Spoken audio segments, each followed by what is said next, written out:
Welcome to AP Chemistry. In this video, we will discuss what electromagnetic radiation actually is and how it all connects to chemistry.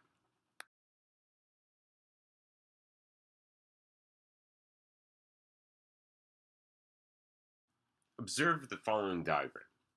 Allow us to both disregard the dying stars, which are abnormally larger in size, see top right, and the remnants of dead stars, which are abnormally smaller in size, see bottom left.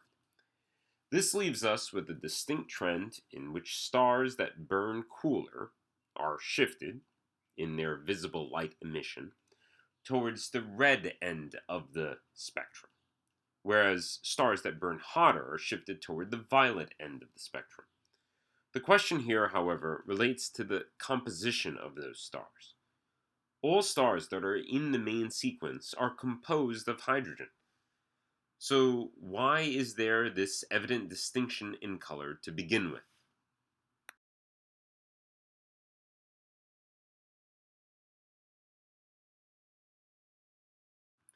It is evident that the answer cannot be according to what kind, but how much. As a star increases in mass, the gravitational force is more effective, and the temperature of that star grows more enormously.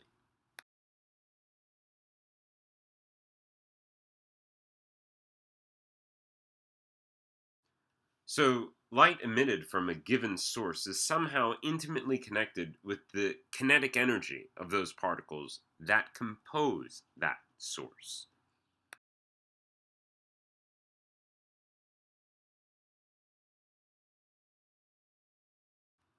Recall that part of the evidence for the expansion of the universe comes from the redshift of light coming from increasingly distant stars and galaxies. What we have never discussed, however, is the origin of this light to begin with. A continuous spectrum of light is actually a rather confused display of electromagnetic radiation. When a pure substance is actually excited, it emits only discrete wavelengths of light, which, when viewed through a prism, is like its fingerprint, an emission line spectra. This is how we are able to deduce the composition of planets and stars that we have never physically visited. However, another spectrum is also possible, one in which the pure substance actually absorbs those same exact wavelengths of light that it had emitted when it was once excited. This is always in reference to a source of light that it has been exposed to, and therefore it is called its absorption line spectrum.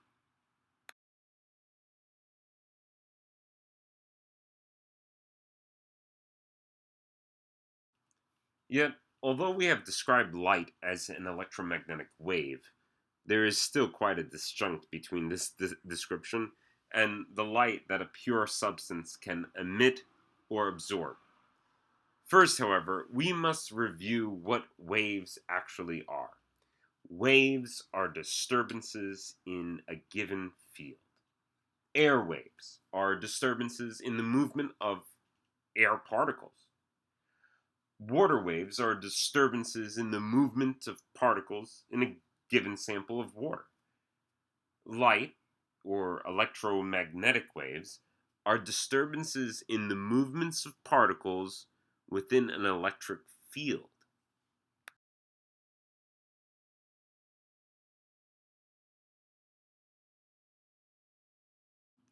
Take, for example, a radio transmitter that emits radio waves, waves of light in the radio region of the electromagnetic spectrum. What here waves? It is the electrons that, when excited by an electrical pulse set to a precise frequency, emit disturbances through their electric field. And these disturbances are the light that radio receivers are affected by, which then translate that information into sound.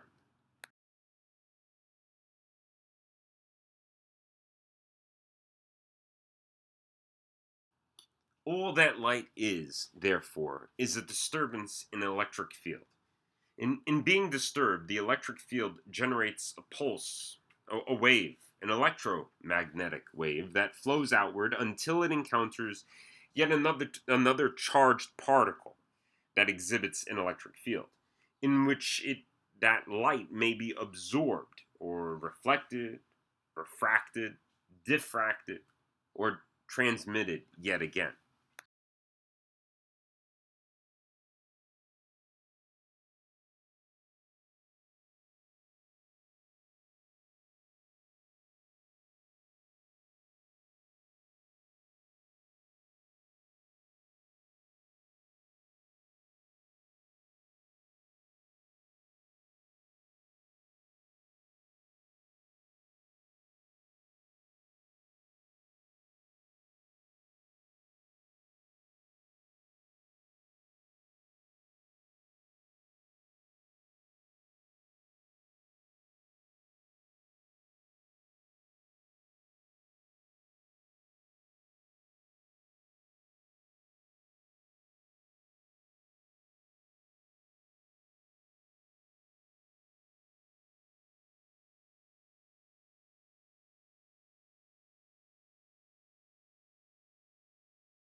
The sequence of these events is as follows, and this is distinctly important to note.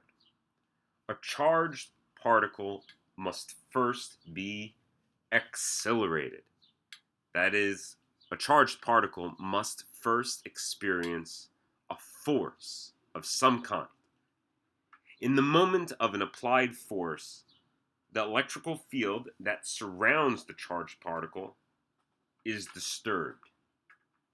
The magnetic field, which lies perpendicular to the electrical field and is completely dependent upon the electrical field, is then also subsequently disturbed as well.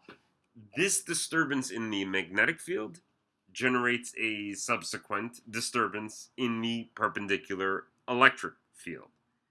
And the disturbances alternate, propagating themselves throughout space.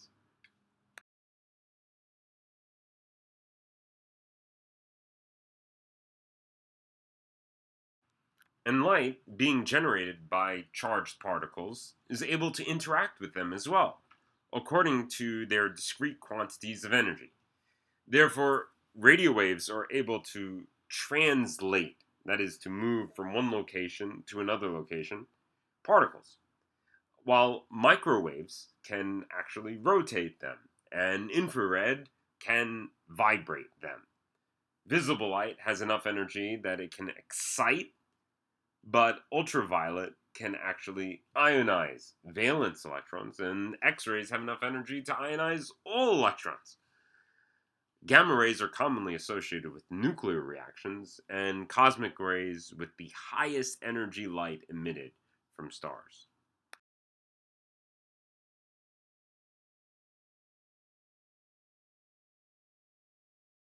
Now, when light, or electromagnetic waves, meet a boundary, it will be absorbed by the electrons at the surface of that boundary.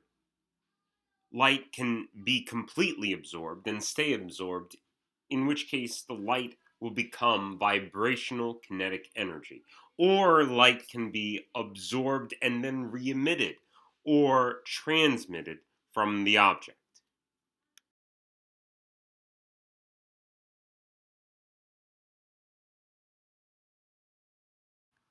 In order to understand why light is intimately connected with electrical fields, we must also consider a type of object called a blackbody radiator.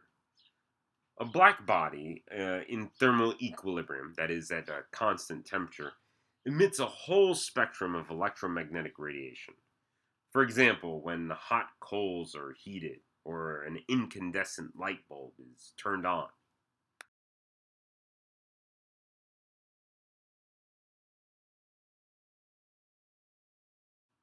It was once thought that a black body, which is good at absorbing all frequencies of light, hence the term blackbody, should also be good at emitting all frequencies of light when they have been excited.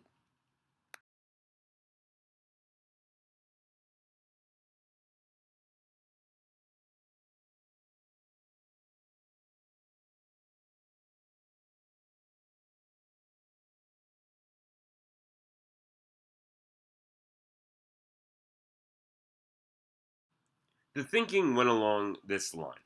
If light was considered to be purely a wave, then at higher temperatures, a black body radiator would emit light with increasingly infinite amounts of intensity. Because, according to such a theory, it would not matter from which part of the electromagnetic spectrum light would be emitted. There was absolutely no understanding of higher energy or lower energy light, because light was considered purely to be a wave. This is considered part of classical theory before the revolution of quantum mechanics in the early 20th century.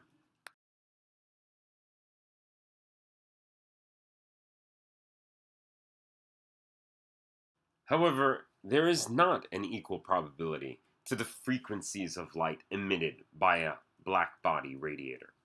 Rather, what we experience is that increasingly higher temperatures, the light emitted is shifted toward the more violet end of the spectrum. That is, when the substance is more excited, it emits higher energy light at a greater concentration, rather than all light being emitted indiscriminately.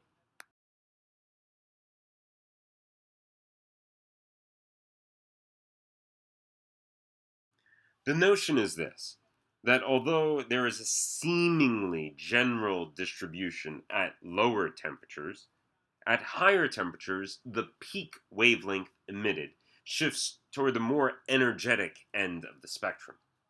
Therefore, there is a corresponding decrease in the amount of light emitted at higher temperatures due to the greater probability of radiating higher energy light.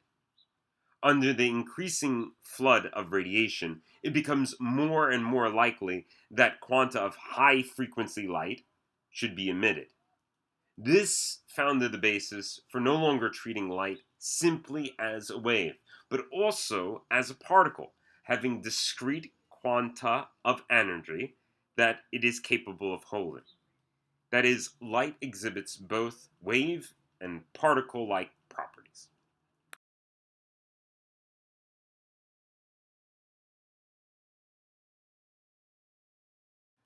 This then leads into our explanation for specific spectra associated with specific elements.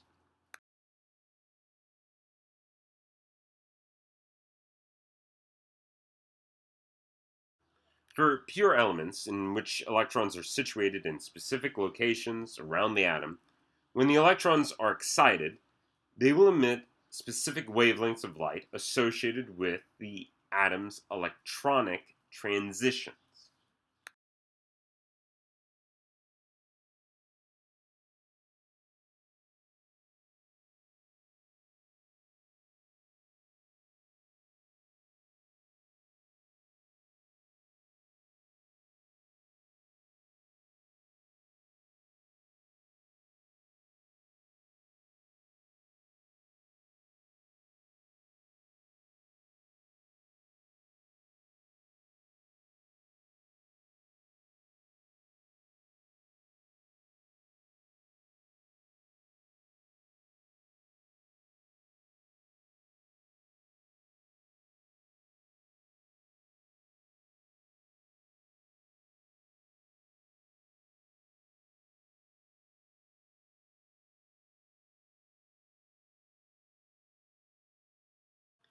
Note carefully how the wavelengths of light emitted by an atom are associated with different energies released during their electronic transitions.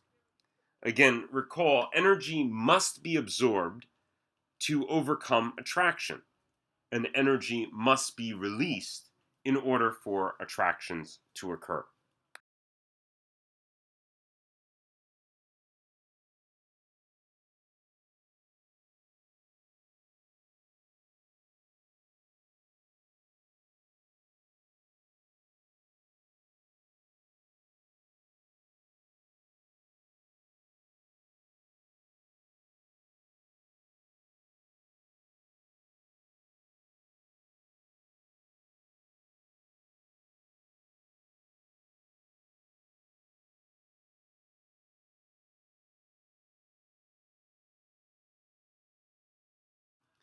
In this simulation, we will see that not only is it possible for electrons to emit and absorb light, but for light to actually emit, ionize, electrons as well.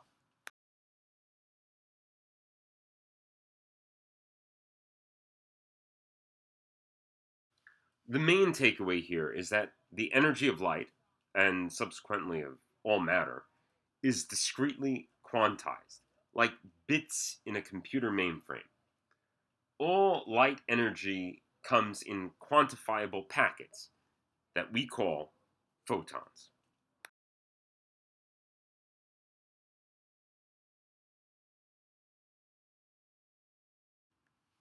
Photoelectron spectroscopy, a technique commonly referred to on the AP exam, uses the photoelectron effect in order to analyze different elements according to their different electron binding energies, and hence according to their differing electron configurations.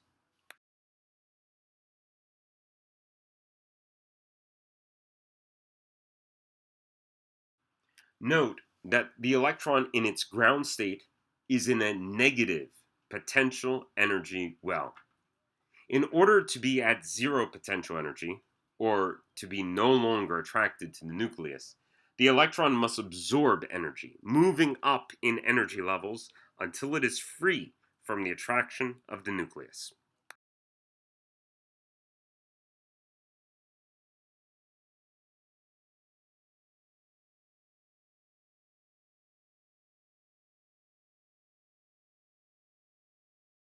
The energy equation provided will allow us to calculate light absorbed or emitted associated with specific electronic transitions in a monoelectric atom.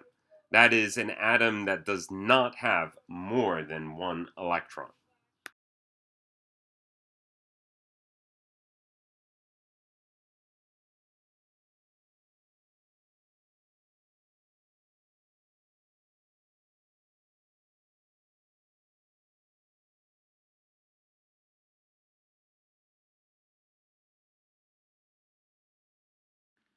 The essential takeaways of this video are as follows. Light, electromagnetic waves, are emitted when a force is applied to an electric charge. Energy is absorbed when an electron becomes excited, transitioning up energy levels. Energy is released as light when electrons transitions down energy levels. Higher energy light is emitted when electrons become more attracted, transitioning over more energy levels and closer to the nucleus. Photoelectron spectroscopy allows us to use the binding energies of the electrons to determine the electron configurations and thus the identity of the element. Till next time, when we consider the mysteries of the absolute,